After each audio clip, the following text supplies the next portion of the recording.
Welcome to illegal nasi lemak. We are making crispy nasi lemak. As you can see and you can probably hear a bit, this is crispy. I've mixed a bit of fluffy rice that I still have, and I just wanted you to listen to this sound as a hook and a starting point. Have you had nasi lemak like that? I presume not. But in any case, stay tuned to see how we do it. Let's get started into this episode of Illegal Nasi Lemak. Let's get into it. First thing out is almost one whole bowl of sushi rice, and I know already the first conversations is why the choice of sushi rice, and that's probably going to be already the first controversy. The reason for choosing sushi rice is to get a sticky compound, so it'll be able to form better. Of course, you could argue that you could toast the rice, but that doesn't really help with the forming. So the choice of sushi rice over longer grain, or of course the classic jasmine rice, is more to help with the forming, and the fact that also in Malaysia they do use sushi rice for nasi lemak in the sense when they make nasi lemak sushi. So there is precedence there, but yeah, I'm just going to go wash this up until the water runs clear, and then we'll come back. So I've got the rice cleaned up. Yeah, and I'm going for a 1-to-1 ratio of coconut milk. I've got in about a bit more than a slight teaspoon of coconut powder, as you can see, because obviously I don't have access to fresh coconut. Not fresh coconut, sorry, I'm still half asleep. Fresh pandan leaves, so I've got pandan leaves and coconut powder there to give it extra taste. I've diluted this coconut milk mixture with a bit of water just to clear the packing, but yeah, with the powder it's fine for me, I think. I will also add a tad bit of ginger to the rice. I have it here before I cook it up, but yeah, that's generally everything to get the rice ready. So I'm just going to break up the powder and to make sure it's soluble. Yeah, you could use obviously frozen pandan leaves, and there are options out there, but I just use powder because it's more convenient. And yeah, I don't have to go to the store or anything to get it. I try to be a bit careful with the water amount, to stick to a 1-to-1 ratio, which means 1 cup of rice to 1 cup of water. So yeah, that's what we're following. But yeah, let's see how that goes.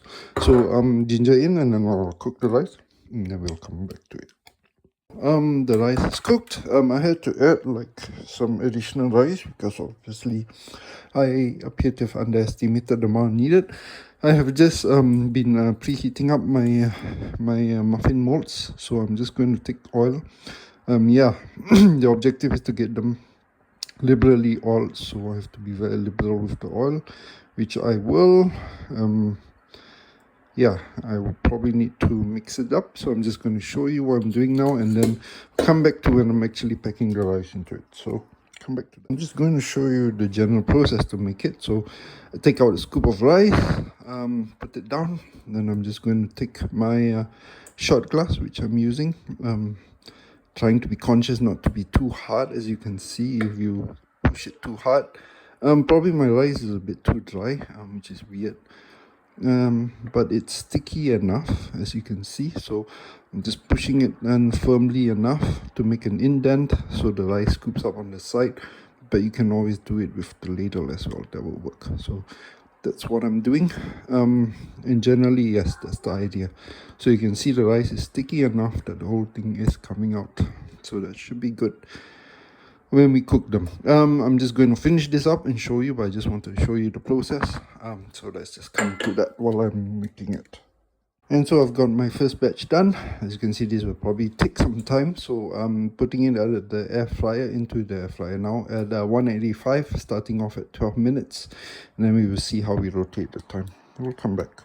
So I'm just doing the halfway point check, and I don't know if you can hear that, but it's sizzling. And I think it's almost done. I'm just going to give it 2 more minutes, but I just want to check to make sure nothing is burnt. Taking it out would be interesting, but let's come back to that. So just a short report.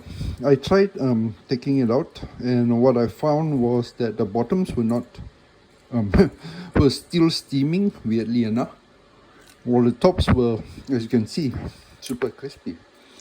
So that tells me that the bottom needs more time, and so I've dropped the temperature a bit more. But I believe in my first batch, the temperature was probably too high, so I'm using 160 now for another 15 minutes to see what happens. As you can see, some of it is almost carbon already, so definitely the ones on top were burning, which is a very interesting thing, because you will have thought with the hot metal at the bottom should have burned first. As you can hear, the top layers are super crunchy. So, but let's see what happens. Let's come to it. So, while trying to take them out, I realized that basically it's crispy at the tops. The bottoms are dry, and somehow they're neither here nor there, so they're not crisping up enough compared to the tops. And as you can see, they are fairly dry. So what I'm going to do now is I'm going to add rice, and I'm just going to make one giant rice pancake or rice paper thing out of all of this. I'm just going to spread it out and mix it out. And the reason why I'm doing this is because I think this will be a way to steam out the dry ones and to get the top ones to crisp up, and to make this at least at scale, because it's almost been half an hour, and going at that speed, I realized they were also not sticky enough, so I'm going to try and compress this to make it stickier. And yeah, let's see how we end up with this. But I'm just going to put it in the air fryer. I'm going to go back at 185 because actually I think the temperature was fine. I think the using the muffin molds in the end were the problem, because it was trapping the steam, and somehow this was causing the issues. So I don't know if this will fix it, but I'm gonna try to do this, because I feel that if I spread this out thin enough, then I think this could be a usable way to do it. And also, since I have this parts, the baking tray mat on it, the grill mat if you like, it will be able to come out much easier, so that's easy for me to take out. I will spread them a bit thick on the sides where I have the crispy ones, so hopefully I don't burn anything, but you know, the burnt parts of the rice tend to be the nice ones anyway. So let's come back to it, 180. Let's see if this manages to save our stuff. Okay, come back to it. So while the rice is still finishing up, I'm just going to make some side dishes. I've got this mushroom and spinach stir fry going, so I'm just going to add up some sauce, Maggi sauce, to finish this up. But this one's also done. Then I'm going to start frying up some eggs. Yeah, I'm again taking the lazy little route out and just cooking everything in the rice cooker rather than having to wash another one. Just going to put a bit more sauce, and then yeah, so I'm just going to do the eggs, and then we'll come back to it, and then get ready the sambal. So I've just taken out my rice, and I just want to show you. Wow, look at that. I mean, this is much better for sure. And I can already see I'm quite, yeah, you hear it? Yeah, okay. So that's basically it. I'm thinking how I'm still going to take out, because I still have the rest of the rice. But I'm probably thinking we'll probably mix up the rest of the rice, so I don't have to waste any more time with this. Well, not waste, but spend any more time with this. You just use this at the top, and then we'll just spread it at the bottom. But for you to show, I'll dress it up slightly different for what I'm going to show you. So let's do that. Now for the sambal question, I'm going with jar, because yeah, I'm probably the only one who's going to eat this. I'm deciding what I'm going to do for the kids, because maybe I may have to add some tomato sauce to sweeten it out, but it depends on how spicy this sambal is. I don't presume it's very spicy, but I presume, yeah, there will be at least some spice there. I may just end up making one with tomato sauce a bit, just to just to make one generic one rather than having to make 2 or 3. But yeah, let's come to that. 1 more spoon, just in case. And then, yeah, I know there's a lot of illegal elements already there, but let me just taste this and then I can quickly come to a conclusion.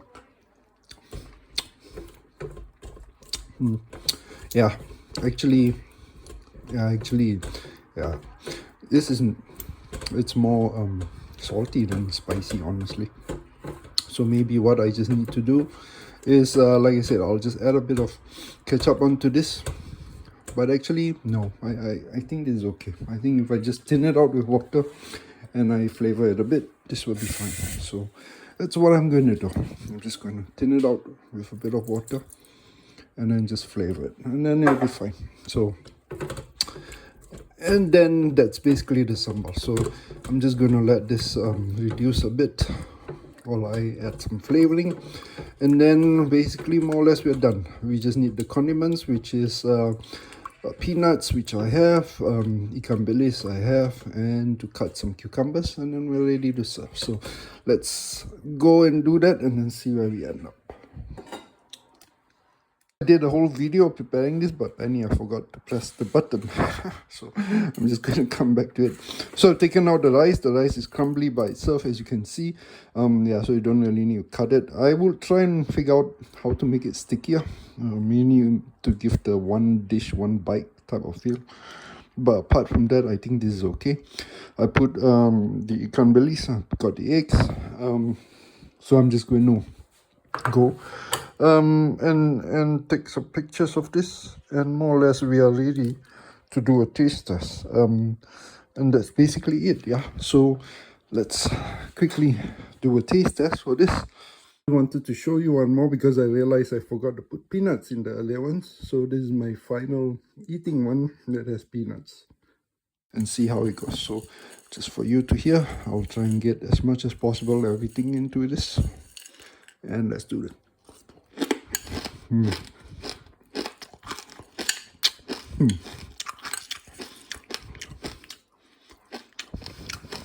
The eggs, yeah, perfect.